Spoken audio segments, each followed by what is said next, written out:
ഇവിടെ നല്ല തണുപ്പായതുകൊണ്ട് തന്നെ രാവിലത്തെ ഫുഡ് ഉണ്ടാക്കലൊന്നും നമ്മളെ കൊണ്ട് പറ്റണില്ല. എങ്ങനെ ഈ തണുപ്പത്തൊക്കെ നീച്ചിട്ട് എന്തെങ്കിലും ഉണ്ടാക്കുക? അതുകൊണ്ട് തന്നെ നമ്മൾ കുബൂസും ജുബിനും തേനൊക്കെ കൂട്ടിയിട്ടാണ് അടിക്കുന്നത്. ഞാൻ ഈ കുബൂസ് കഴിക്കുന്ന വീഡിയോ ഇൻസ്റ്റാഗ്രാമിൽ ഇട്ടിട്ട് ഇപ്പൊ 6 ലക്ഷം വ്യൂസ് ഒക്കെ ഉണ്ട്. കുറെ ആൾക്കാരെ നമ്മൾ പട്ടിണി വിചാരിച്ചിട്ട് അതിനെ നെഗറ്റീവ് അടിക്കുന്നുണ്ട്. സംഭവം എന്താണെന്ന് വെച്ചാൽ നമ്മൾ എല്ലാതരം ഫുഡും ഇപ്പൊ ഇഷ്ടപ്പെടുന്നുണ്ട് എന്നാണ് ഇപ്പൊ അതിന്റെ മെയിൻ ചെയ്തത്. അതിന് ഇത്രത്തോളം നെഗറ്റീവ് വരുന്നൊന്നും നമ്മൾ വിചാരിച്ചില്ല. അതൊന്നും ഇപ്പൊ നോക്കിയിട്ട് കാര്യമില്ല. സംഭവം എന്താണെന്ന് മനസ്സിലാവാത്തതുകൊണ്ടാണ് ആൾക്കാർ ഇങ്ങനെ നെഗറ്റീവ് അടിക്കുന്നത്. അത് നോക്കിയിരുന്നിട്ട് കാര്യമില്ല. നമ്മളേതായാലും പണിക്ക് പോട്ടെ. നമുക്കിന്ന് തുറൈഫ് പറഞ്ഞ സ്ഥലത്ത് പോയിട്ട് നമ്മളെ പുതിയൊരു സൈറ്റ് നോക്കാനുണ്ട് കേട്ടോ. നമ്മളെ കമ്പനി അവിടെ ഒരു പെട്രോൾ പമ്പ് എടുത്തിട്ടുണ്ട്. ഏറെക്കുറെ പണിയൊക്കെ കഴിഞ്ഞെന്നാണ് പറയണത് അതിന്റെ. അപ്പൊ ഇന്നെന്തൊക്കെ അവിടെ ആവശ്യമുള്ളത് എന്നൊക്കെ നോക്കാൻ വേണ്ടിയിട്ടാണ് നമ്മൾ പോകുന്നത്. നമ്മളെ കൊറിയാത്തിൽ നിന്ന് ഒരു 152 കിലോമീറ്റർ ആട്ടോ അങ്ങോട്ട് കാണിക്കണത്. അവിടെ ചെന്ന് കാര്യങ്ങളൊക്കെ നോക്കിയിട്ട് നമുക്ക് ഉച്ചയാകുമ്പോഴത്തേനും ഇങ്ങോട്ട് തിരിച്ചെത്തും വേണം. ഇവിടെയും പണി ബാക്കിയുണ്ട്. ഈ തുറൈഫിൽ പോകുന്നിടത്താണ് നമ്മൾ കാഫുമല ഉണ്ടെന്ന് കുറെ ആൾക്കാർ പറഞ്ഞു. ഏതാണ് ആ കാഫുമല എന്നുള്ളത് എനിക്ക് കറക്റ്റ് മനസ്സിലായിട്ടില്ല കേട്ടോ. ഈ വ്യത്യസ്തമായിട്ടുള്ള മലകളൊക്കെ കണ്ട്, പക്ഷെ അതിൽ ഏതാന്നുള്ളത് നമുക്ക് കറക്റ്റ് മനസ്സിലായിട്ടില്ല. പഴയ കാലത്ത് മണ്ണുകൊണ്ട് ഉണ്ടാക്കിയ പള്ളികളും കാര്യങ്ങളൊക്കെ കണ്ട്, പക്ഷെ അതൊന്നും വീഡിയോ എടുക്കാൻ പറ്റില്ല. അതിന്റെ അടുത്ത് തന്നെ പോലീസ് ചെക്കിംഗ് ഉണ്ടായിരുന്നു. പിന്നെ അതുകൊണ്ട് നമ്മൾ അവിടുന്ന് വീഡിയോ എടുത്തില്ല. അങ്ങനെ നമ്മളെ സൈറ്റിൽ എത്തിയിട്ടുണ്ട്. മാഷാ അല്ലാഹ് നമ്മളെ സൈറ്റിന്റെ ഭൂരിഭാഗം പണികളൊക്കെ കഴിഞ്ഞെടുക്കുകയാണ്. ഇനി നമ്മളതായിട്ടുള്ള ക്യാമറയും കാര്യങ്ങളും അങ്ങനത്തെ കുറച്ച് പണികളൊക്കെ ബാക്കിയുണ്ട്. പിന്നെ മെഷീനുകളും കൂടി സെറ്റ് ചെയ്താൽ നമുക്ക് സംഭവം ഓപ്പൺ ആക്കാൻ പറ്റും. നമ്മളവിടുത്തെ എല്ലാ സംഭവങ്ങളൊക്കെ നോക്കി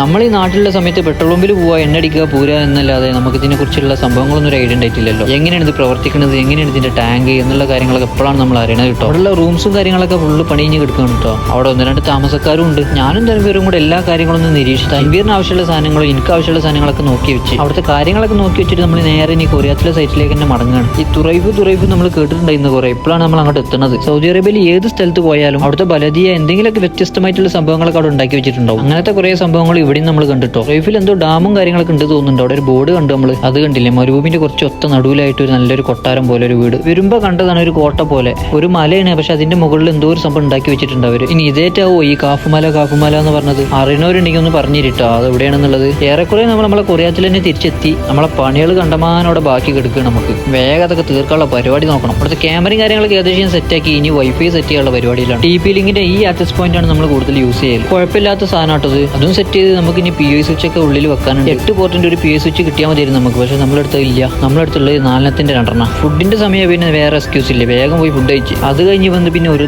സെക്ഷനായിട്ട് അടുത്ത പരിപാടികളാണ് തുടങ്ങി. എന്റെ പുറത്തത്തെ പരിപാടികൾക്ക് ഏകദേശം കഴിഞ്ഞോടനെ ഇനി അകത്താണ് എനിക്ക് പരിപാടി ഉള്ളത്. അകത്ത് നമ്മളെ കേബിനും TV ഒക്കെ സെറ്റ് ചെയ്യാണ്ടായിരുന്നു. പിന്നെ ഉള്ളത് പെട്രോളിന്റെ ഓട്ടോമേഷന്റെ ഒരു ബോക്സും. ഇതാണ് നമ്മളെ ഓഫീസ് വരിക. അതൊക്കെ ഓരോന്നായി നമ്മളോട് സെറ്റ് ചെയ്ത് വെച്ച് ഇനിയും കുറെ സാധനങ്ങൾ ജിദ്ദന്ന് വരാണ്ട് കേട്ടോ. അത് എത്തിയിട്ട് വേണം ബാക്കിയൊക്കെ സെറ്റ് ആക്കാൻ വേണ്ടിയിട്ട്. ഒരു ക്യാമറയും കൂടി ലാസ്റ്റ് ആയിട്ട് നമുക്ക് വെക്കാണ്ടായിരുന്നു. അതും അങ്ങോട്ട് വെച്ച് പിന്നെ നോക്കുമ്പോൾ ഈ ചങ്ങായി ഇതാ അന്തം വിട്ട് നിൽക്കണ്. എന്താണ് ചോദിച്ചപ്പോൾ ഡോർ ഉണ്ടാക്കാൻ വേണ്ടിയുള്ള ഫ്രെയിം അളവെടുത്തപ്പോൾ അത് അളവ് തെറ്റിപ്പോയി. നമുക്ക് ഒരുപാട് വർക്ക് ഇനിയും ഇവിടെ ബാക്കിയുണ്ട്. ബാക്കിയുള്ള വിശേഷങ്ങളൊക്കെ ആയിട്ട് പിന്നെ വരുന്നുണ്ട്. വീഡിയോ ഇഷ്ടമായിക്കണമെങ്കിൽ ഫോളോ ചെയ്യാൻ മറക്കരുത് കേട്ടോ.